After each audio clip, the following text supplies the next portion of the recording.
नमस्कार। आकाशवाणी जयपुर अजमेर से प्रस्तुत है प्रादेशिक समाचार।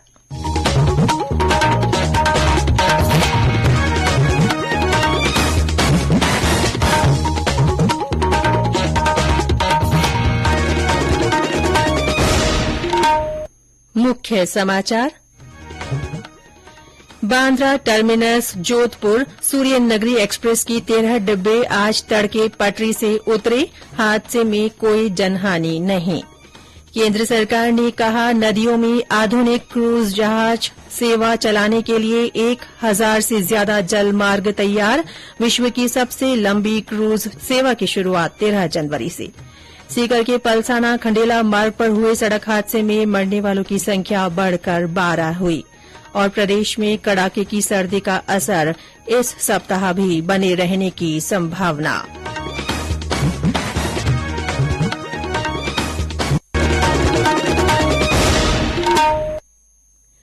समाचारों के साथ मैं रितिका गुप्ता। और अब समाचार विस्तार से।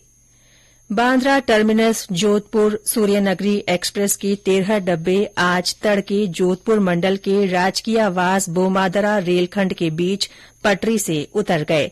इस हादसे में किसी तरह की जनहानि नहीं हुई है। घटना के बाद जोधपुर से दुर्घटना राहत गाड़ी के साथ उच्च अधिकारी साइट पर पहुंचे हैं। इस ट्रेन के यात्रियों को उनके गंतव्य तक पहुंचाने की व्यवस्था की जा रही है।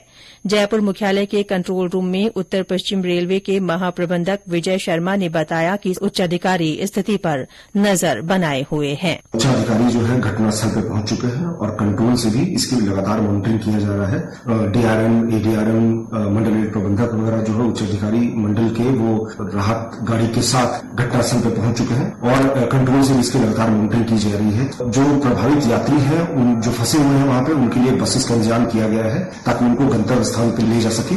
और इसके साथ ही रेलवे ने हेल्पलाइन नंबर जारी की है जिसके द्वारा यात्री या उनके परिजन जो है पता कर सकते हैं। वो हेल्पलाइन नंबर इस तरह से है 0291 2654 979, 0291 2654 993, 0291 2624 125, 0291 2431 646 और इसी तरह पाली मारवाड़ के जो नंबर है वो है 0293 2250 इसके अलावा यात्रीगण या उनके परिवारजन 138 या 1072 के माध्यम से भी स्थिति के बारे में पता कर सकते हैं।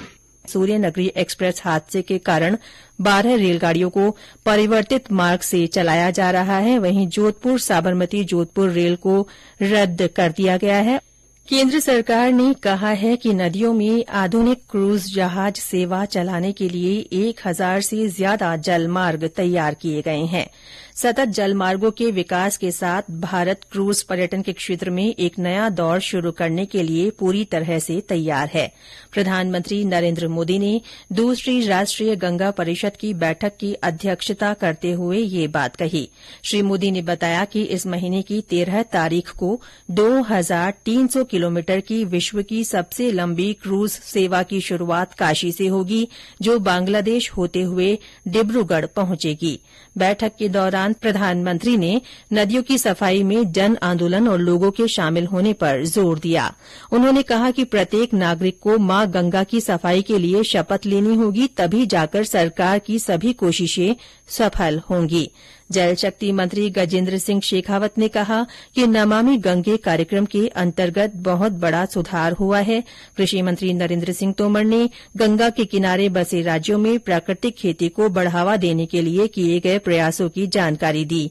परिवहन और जलमार्ग मंत्री सर्बानंद सोनोवाल ने कहा कि उनका मंत्रालय नदी, पर्यटन और आर्थिक गतिविधियों को बढ़ावा देने के वास्ते गंगा नदी में जल मार्गों के विकास के लिए हर संभव सहायता देगा।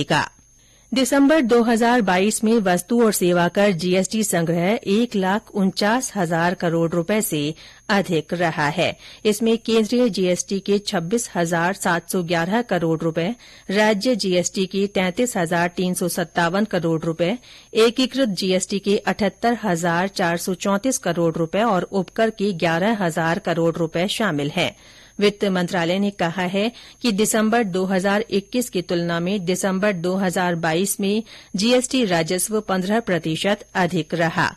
एक साल पहले की समान अवधि की तुलना में दिसंबर 2022 में वस्तुओं के आयात से होने वाली आय 8% अधिक रही और घरेलू लेन देन से होने वाली आय में 18% की बढ़ोतरी देखी गई।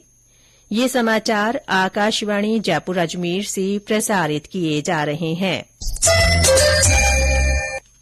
राज्य सरकार ने प्रदेश के जनजाति क्षेत्रों के विकास के लिए विभिन्न योजनाओं के वास्ते 14 करोड़ 80 लाख रुपए के अतिरिक्त वित्तीय प्रस्ताव का अनुमोदन किया है।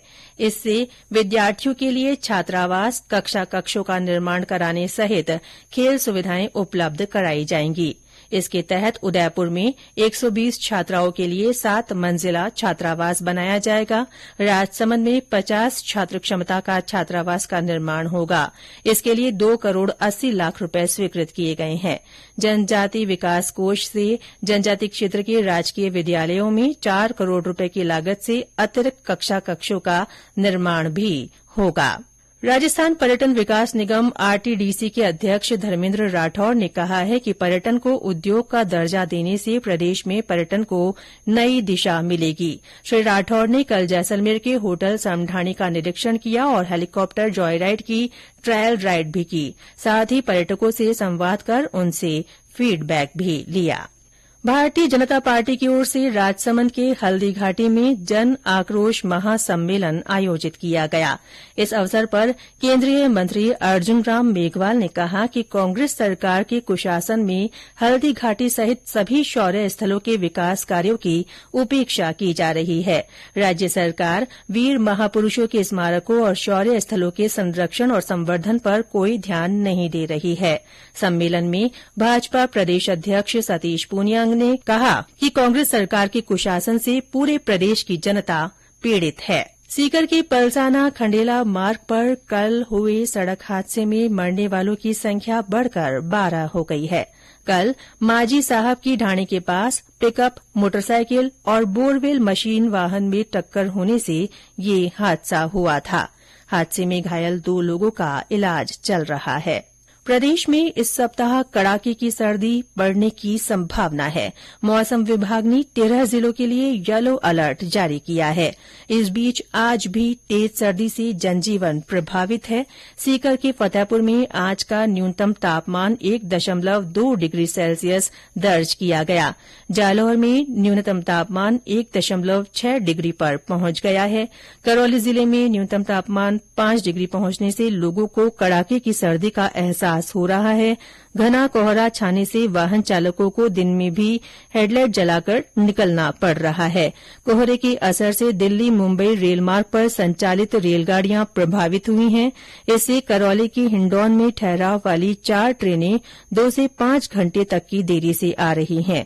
भीलवाड़ा में भी तेज सर्दी का असर देखने को मिल रहा है। लोग सर्दी से बचने के लिए अलाव का सहारा ले रहे हैं। टोंक में बीती रात से ही घना कोहरा छाया हुआ है। सरहदी जिले बाड़मेर में शीतलहर चलने से कड़ाके की ठंड पड़ रही है, जिसके चलते आम जनजीवन प्रभावित हो रहा है। वहीं हनुमानगढ़ में तेज ठंड ने जनजीवन पर खासा असर डाला है। इधर राजधानी जयपुर में भी आज सुबह कोहरा छाने से वाहन चालकों को परेशानी का सामना करना पड़ा। प्रिटोरिया में भारत और दक्षिण अफ्रीका के बीच अंडर 19 महिला क्रिकेट का चौथा T20 क्रिकेट मैच आज शाम को खेला जाएगा। 5 मैचों की श्रृंखला में मेजबान दक्षिण अफ्रीका 1-0 से आगे है। 2 मैच बारिश की वजह से रद्द हो गए थे। और अंत में मुख्य समाचार एक बार फिर। बांद्रा टर्मिनस जोधपुर सूर्यनगरी एक्सप्रेस के 13 डिब्बे आज तड़के पटरी से उतर गए। हादसे में कोई जनहानि नहीं हुई है। केंद्र सरकार ने कहा है कि नदियों में आधुनिक क्रूज जहाज सेवा चलाने के लिए 1000 से ज्यादा जलमार्ग तैयार हैं। विश्व की सबसे लंबी क्रूज सेवा की 13 जनवरी से शुरूआत होगी। सीकर के पलसाना खंडेला मार्ग पर हुए सड़क हादसे में मरने वालों की संख्या बढ़कर 12 हो गई है। और प्रदेश में कड़ाके की सर्दी का असर इस सप्ताह भी बने रहने की संभावना है। इसके साथ ही प्रादेशिक समाचार बुलेटिन समाप्त हुआ। नमस्कार।